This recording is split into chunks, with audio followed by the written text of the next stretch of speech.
أعوذ بالله من الشيطان الرجيم بسم الله الرحمن الرحيم அஸ்ஸலாமு அலைக்கும் வரஹ்மத்துல்லாஹி வபரகாத்துஹும்.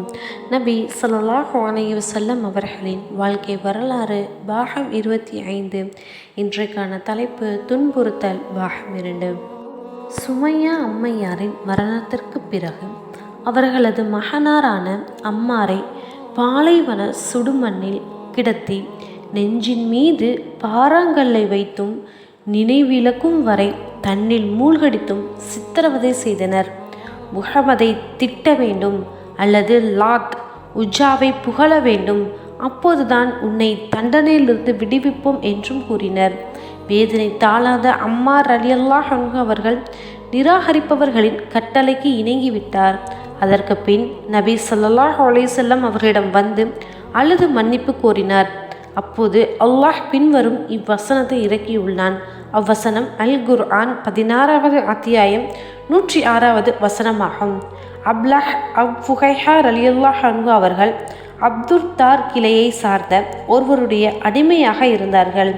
இவரது இரு கால்களையும் சங்கிலியால் பிணைத்து ஆடைகளை கலற்றிவிட்டு சுடுமண்ணில் குப்புற படுக்க வைத்து அசையாமல் இருக்க பெரும் பாறையை முதுகின் மீதும் வைத்து சுய நினைவை இழக்கும் வரை அவரை அதே நிலையில் விட்டு விடுவார்கள். இவ்வாறான கொடுமைகளும் தொடர்ந்தன. ஒரு முறை அவரது கால்களை கயிற்றால் பிணைத்து சுடுமண்ணில் படுக்க வைத்து கழுத்தை நெரித்தார்கள்.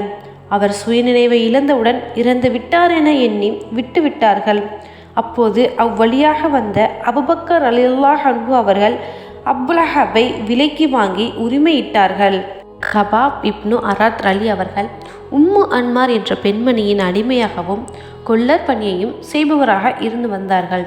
அவர் இஸ்லாத்தை தழுவியதை அறிந்த அந்த பெண்மணி பழுக்க காய்ச்சப்பட்ட இரும்பால் அவர்களது தலையிலும் முதுகிலும் சூடிட்டு முகமதின் மார்க்கத்தை விட்டுவிடு என்று கூறுவார்.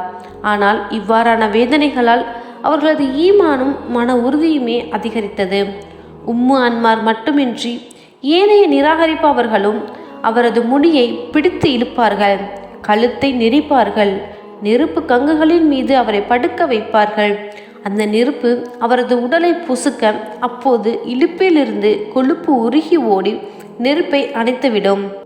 ரோம் நாட்டை சேர்ந்த அடிமையான ஜின்னீரா ரலி என்ற பெண்மணி இஸ்லாமை ஏற்றதற்காக பலவிதமான கொடுமைக்கு ஆளாகினார். அப்போது கண்ணில் ஏற்பட்ட காயத்தின் காரணமாக பார்வையை இழந்தார்.